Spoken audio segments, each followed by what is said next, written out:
Bueno, muy buenas tardes. Mi nombre es Lizeth Solís, soy médica hematóloga y el tema del cual voy a hablar en el día de hoy es leucemia.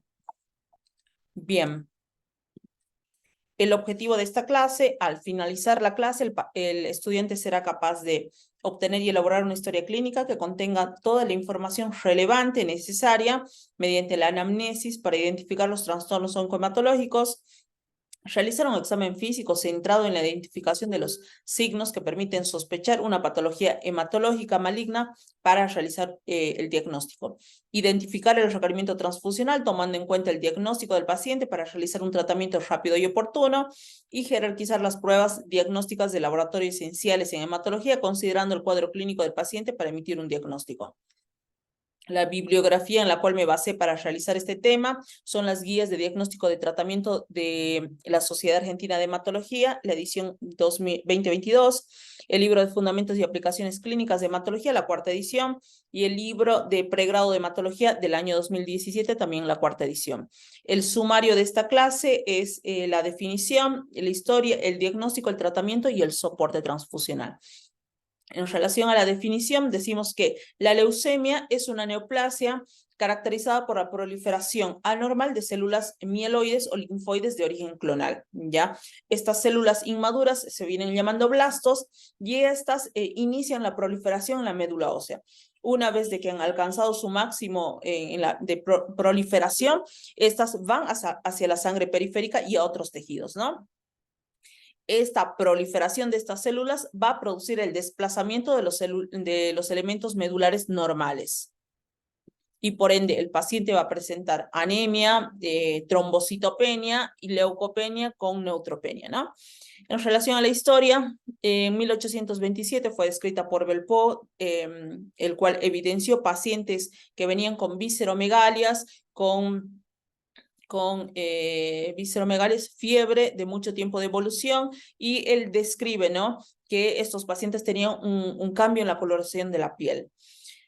Don, en 1835, es el que, gracias a utilizar el microscopio, describe la celularidad de estos pacientes que tenían este tipo de enfermedades, ¿no? Y refiere de que encontró un mismo tipo de célula en estos pacientes.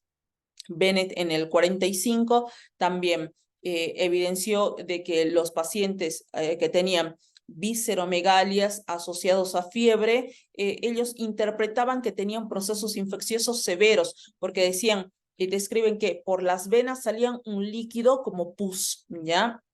Y recién el término de leucemia fue introducido en 1956 por Virchow. Bien, en relación a la incidencia, a nivel mundial decimos de que en 1990 se diagnosticaron 354.000 casos de pacientes con leucemia, ¿no? Ya en el 2017 esto ascendió, casi duplicó a 518.000 pacientes. Es más común que se presente en personas del sexo masculino. La incidencia de leucemia aumenta en personas que son adultas mayores de 60 años y una mayor disminución se observó en personas de 5 a 14 años. Bien, en relación a la distribución de Bolivia, que es muy importante que sepamos, hay un estudio que realizó el doctor Amaru de La Paz de enero de 1999 hasta el 2012, ¿no? Aquí tenemos una lista de todas las leucemias y la cantidad de pacientes que se diagnosticaron en esos 13 años. Tenemos la leucemia linfoblástica aguda, en niños 706, en adultos 188, la leucemia mieloide aguda, 172 en niños, en adultos 176 pacientes, la leucemia linfocítica crónica, que es más común en adultos mayores, 31, la LMC, leucemia mieloide crónica, 182 en adultos y solo 18 en menores, y un total en esos 13 años de 896 casos en niños y 577 casos en adultos, ¿ya? Bien. Esta es la distribución de pacientes con leucemia según la procedencia. Tarija, en esos 13 años, en Tarija se diagnosticaron 27 pacientes, ¿ya? Desde que yo estoy en el departamento, desde diciembre del 2019 hasta diciembre del 2022, se diagnosticaron 31 pacientes, ¿no? Entonces, en estos 3 años, ya sobrepasamos a lo que se diagnosticó en 13 años. Bien, ¿cuáles son los factores de riesgo para poder adquirir esta enfermedad? Es la edad avanzada, habíamos dicho que es más común que se presente en adultos mayores de 60 años, la exposición a sustancias químicas peligrosas, trastornos genéticos, como el síndrome de Down, otros trastornos sanguíneos que lo vamos a aclarar más adelante, tratamientos oncológicos, tratamientos más que todo para tumores sólidos, ¿no? Exposición a la radiación, el tabaquismo, no solo para el paciente que fuma, sino para los fumadores pasivos, y el sexo, que habíamos dicho que es más común que se presente en personas del sexo masculino. Bien, los factores de riesgo se van a clasificar en factores exógenos y factores endógenos, ¿ya? En los factores exógenos, que puede ser la radiación ionizante, el benceno, agentes quimioterapéuticos que habíamos dicho, más que todo para tumores sólidos, y el humo del cigarrillo, ¿no? No solo para los pacientes que fuman, sino para los fumadores pasivos. En relación a los factores endógenos, habíamos dicho trastornos hematopoyéticos, síndromes mieloproliferativos, entran ahí la trombocitemia esencial, la policitemia vera, la leucemia mieloide crónica, que pueden evolucionar en un futuro a una leucemia aguda. Los síndromes mielodisplásicos, que sabemos que es como una preleucemia, la aplasia medular y el mieloma múltiple. Otros trastornos como la obesidad, trastornos tiroideos y los trastornos pieloendocrinos también pueden producir en un futuro esta patología. En relación a las condiciones congénitas, tenemos el síndrome de Down, la anemia de Fanconi, el síndrome de Bloom, el síndrome de Dubowitz, y la neurofibromatosis 1, que puede dar lugar a que el paciente pueda desarrollar la leucemia aguda. Y en cuanto a la edad de riesgo, habíamos dicho, es muy común que se presenten en personas mayores de 60 años y menores de 1 año. Bien. ¿Cuáles son las manifestaciones clínicas? Bueno, tenemos manifestaciones relacionadas a los glóbulos rojos, a los glóbulos blancos y a las plaquetas. En relación a los glóbulos rojos, el paciente va a presentarse con anemia, ¿no? Entonces, lo que va a presentar es todo lo característico de pacientes con anemia: disnea, mareos, debilidad, palidez. En relación a los glóbulos blancos, el paciente va a presentar procesos infecciosos severos y fiebre, ¿no? Y en relación a las plaquetas, va a presentar petequias, hematomas, epistaxis, gingivorragia y púrpura húmeda, ¿no ve? Perdón, esos son signos de la deficiencia de plaquetas. Bien. Además, el paciente va a presentar hiporexia, dolor óseo. No nos olvidemos que estas células están en la médula, ¿no? Entonces, y la médula está en todos los huesos planos del cuerpo. Entonces, va a presentar dolor. Se está produciendo ahí estas células inmaduras, entonces, por ese motivo va a presentar el dolor el paciente. Distensión abdominal, hepatoesplenomegalia, visceromegalias, y pueden presentar adenopatías. No nos olvidemos que es importante, y siempre lo primero que tenemos que preguntar a los pacientes que vienen a consulta es la presencia de síntomas B, ¿no? La fiebre mayor a 37,8, diaforesis nocturna y la pérdida de peso, más del 10% en los últimos 6 meses. Bien, ¿cómo se clasifican las leucemias? En la gráfica observamos una célula madre, y estas células madre se subdividen, ¿no? En los megacarioblastos, eritroblastos, las células mieloides y la línea linfoide, ¿no? Los megacarioblastos van a dar lugar a las plaquetas, los eritroblastos a los glóbulos rojos, de los mieloblastos va a dar lugar a los glóbulos blancos, que son los basófilos, eosinófilos, neutrófilos y los monocitos, ¿no? Y de los linfoblastos van a dar lugar a los linfocitos T, los linfocitos B y los linfocitos natural killer. Bien, ahora, ¿cómo se clasifican las leucemias? Bueno, se clasifican en mieloide y linfoide, ¿ya? Y estas pueden ser agudas o crónicas. Bien, en esta imagen estamos observando un frotis de sangre periférica, y estos son los blastos que hablaba en una primera instancia. Estos son blastos mieloides. Y tenemos los blastos linfoides también. Bien. En cuanto a la clasificación de la FAP, ¿cómo se clasifican las leucemias? de la M0 a la M7, ¿ya? En la M0 es una leucemia, perdón, indiferenciada, la M1 ya sin maduración, la M2 con maduración, M3 promielocítica, la M4 mielomonocítica, la M5 monoblástica, M6 eritroleucemia y la M7 megacariocítica, ¿no? Entonces siempre tener en cuenta de que existen la eritroleucemia, leucemia en los glóbulos rojos y de las plaquetas, ¿no? Bien, esta es la clasificación de las leucemias según la OMS, es solo para que conozcan que se subclasifican y son bastantes, ¿ya? Bien, esto solo de conocimiento nada más. Bien, ahí viene, esto es lo más importante para mí, el diagnóstico. ¿Cómo hacemos el diagnóstico de este tipo de patologías? Bien, tenemos que basarnos, uno, en el examen físico, en el laboratorio e imágenes, ¿ya? ¿Qué es lo que vamos a observar al examen físico? Vamos a ver al paciente con todo lo que ya había nombrado. Puede venir al paciente con hematomas, petequias, con púrpura húmeda. Al examen físico podemos encontrar visceromegalias, hepatoesplenomegalia y adenopatías que habíamos dicho. Al laboratorio vamos a solicitar un hemograma para ver los glóbulos rojos, ¿no? Para ver si tiene anemia y qué recuento tiene para hacer el soporte transfusional del paciente. Vamos a solicitar en una primera instancia un frotis de sangre periférica, donde vamos a ver la presencia de células inmaduras, los llamados blastos. En el hemograma no tienen que olvidarse que siempre tenemos que fijarnos la fórmula. Tenemos glóbulos rojos, hematocrito, hemoglobina, vemos los índices, como es normocítica, macrocítica, microcítica. Normalmente en las leucemias son normocíticas, normocrómicas. ¿Ya? Después observamos los glóbulos blancos. El paciente puede presentarse con leucocitosis, hiperleucocitosis o puede tener leucopenia con neutropenia. Siempre fijarnos la fórmula, ver cuántos neutrófilos tiene, perdón, y cuántos linfocitos tiene, ¿no? Ver si es que no hay inversión de la fórmula, que es muy importante. Y observar también el recuento de plaquetas, ¿no? Bien. El frotis de sangre periférica nos va a servir, como les había mencionado, para ver la presencia de blastos y también para hacer un recuento de glóbulos blancos también y plaquetas.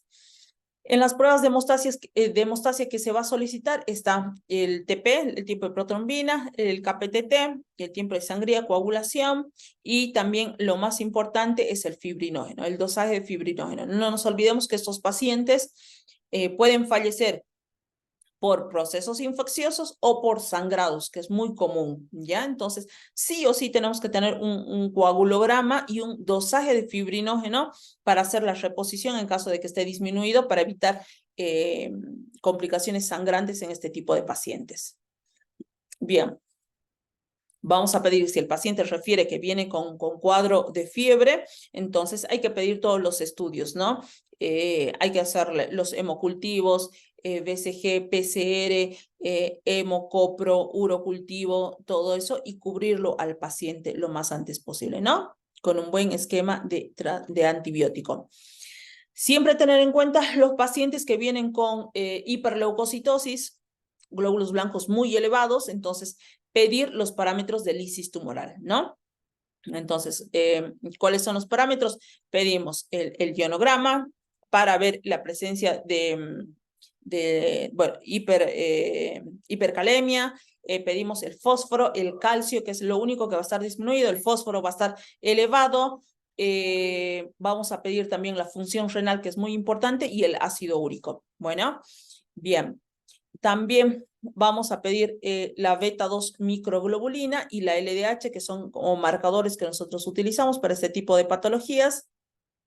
Y muy importante, pedir el grupo y factor, ¿no? Entonces, sabemos que son pacientes que van a necesitar requerimiento transfusional, así que sí o sí tenemos que saber qué grupo y factor son para hacer un requerimiento, para hacer un soporte rápido y oportuno. En relación a las imágenes, podemos pedir una radiografía de tórax si el paciente tiene antecedentes de tos,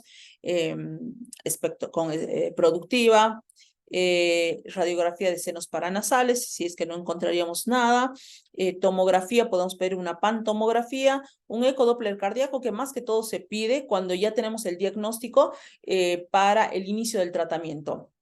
Sabemos que las drogas que se utilizan son cardiotóxicas, la mayoría son cardiotóxicas, entonces tenemos que saber cómo está la funcionalidad del corazón. Una ecografía abdominal para evidenciar las visceromegalias. Bien. Una vez de que tengamos todos estos estudios, sí o sí se tiene que hacer la punción, aspiración de médula ósea. Se puede hacer aspiración más biopsia, que sería lo ideal, ¿no? Esto se realiza en el borde superior de la cresta ilíaca, son agujas especiales, se coloca anestesia local, se perfora y se ingresa la aguja hasta hueso y se saca lo que es la médula ósea. Normalmente se mandan a hacer un estudio que se llama inmunofenotipo por citometría de flujo, que es un equipo especializado, donde gracias a rayos láser van estudiando célula por célula y se identifican el tipo de linaje al cual pertenece esta célula, ¿no? Entonces, ese estudio es de un día para el otro y con eso ya podemos iniciar el tratamiento. Bien, ¿cuál es el tratamiento para este tipo de pacientes? Lo más importante y lo principal que nosotros tenemos que realizar es una terapia de sostén. Ya habíamos dicho que son pacientes que vienen o con anemia severa o con trombocitopenia, entonces lo más importante es hacer terapia de sostén. Transfusión, glóbulos rojos, si tiene una hemoglobina menor a 7, transfundimos glóbulos rojos, ¿no? Isogrupo, isofactor. Si es que tiene recuento de plaquetas menor a 20.000, sí o sí tenemos que iniciar el soporte transfusional. Como ya habíamos dicho en las anteriores clases, el soporte es de plaquetas, es una unidad por cada 10 kilos de peso. Si el paciente pesa 60 kilos, entonces le vamos a dar 6 unidades de plaquetas, le vamos a indicar, perdón. Bien, si el paciente viene con aumento de los glóbulos blancos, hiperleucocitosis, entonces iniciamos con tratamiento citorreductor en caso de tenerlo, ¿no? Con hidroxiurea. Sí o sí tenemos que saber el tipo el linaje de la leucemia como para iniciar el tratamiento citorreductor, ¿ya? Porque si es que es una leucemia linfoblástica aguda, entonces la citorreducción no sirve. Solo para las leucemias de tipo mieloide sirve la citorreducción. Bien, habíamos dicho soporte transfusional, glóbulos rojos, plaquetas, crioprecipitados. ¿Cuándo indicamos crioprecipitados? Cuando el paciente tiene un fibrinógeno menor a 150. Entonces, por alto riesgo de sangrado, se indica el soporte con crioprecipitados. Sabemos que la dosis es una unidad por cada 10 kilos de peso, igual que las plaquetas, ¿no? Y el plasma fresco congelado también se indica de 10 a 15 mililitros por kilogramo de peso. Bien.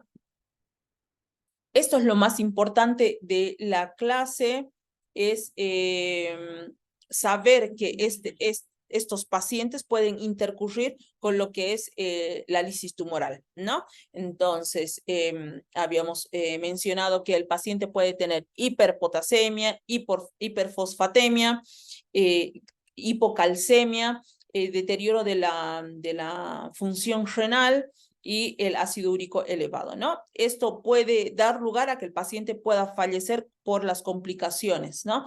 Entonces, lo más importante para nosotros es hidratar al paciente, mantener al paciente muy hidratado. Las guías recomiendan entre 2.000 a 3.000 mililitros por metro cuadrado de hidratación para evitar de que el paciente tenga alguna complicación. Sí o sí, lo que tenemos que indicar es el halopurinol, podemos indicarle 300 miligramos día, vía oral, la monitorización clínica, estar controlando constantemente que el paciente esté orinando, ¿no? En caso de que no orine, entonces tenemos que ayudar con un poco de diuréticos. Entonces, hidratamos y damos diuréticos para que orine y evitar esta complicación que es el síndrome de lisis tumoral.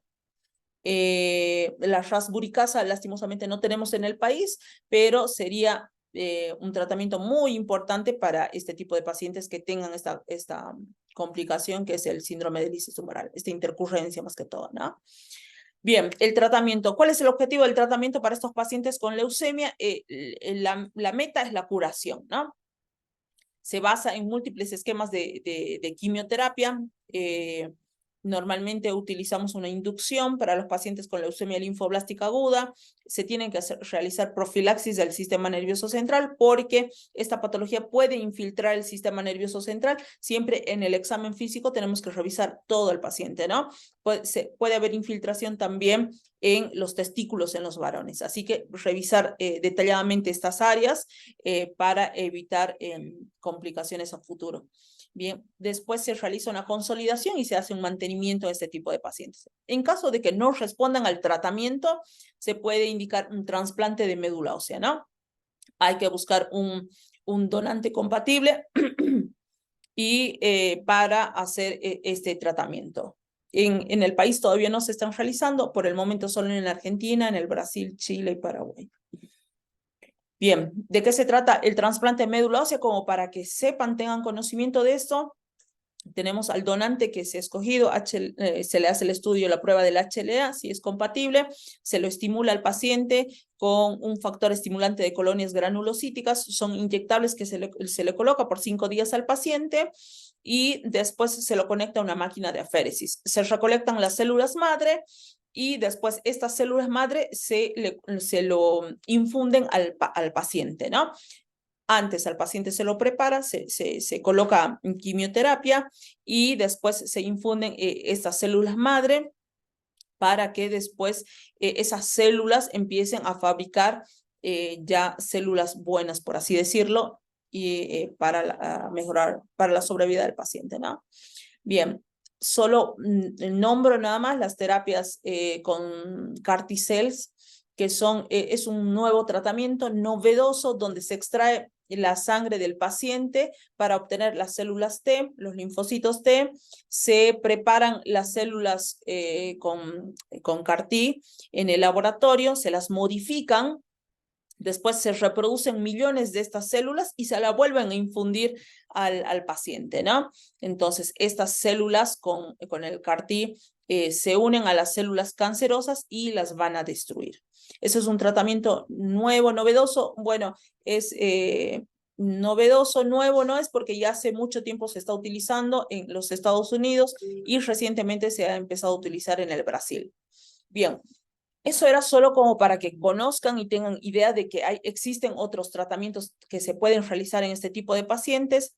En relación a las medidas generales, que cuando el paciente llega a la consulta o llega a la internación a la sala de emergencias, ¿qué es lo que tenemos que hacer nosotros como médicos generales? Bien, tenemos que hacer un aislamiento del contacto. No nos olvidemos que estos pacientes intercurren con procesos infecciosos severos.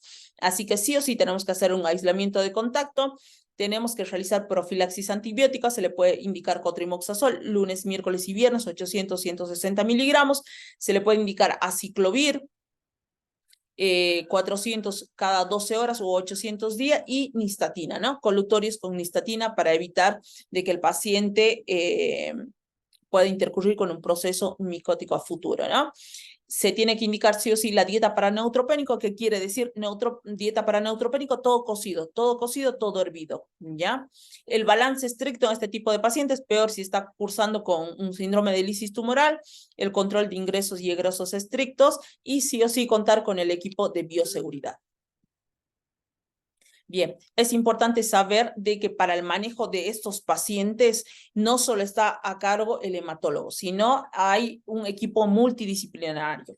Y siempre tenemos que aprender a trabajar en equipo, todos juntos, ¿no?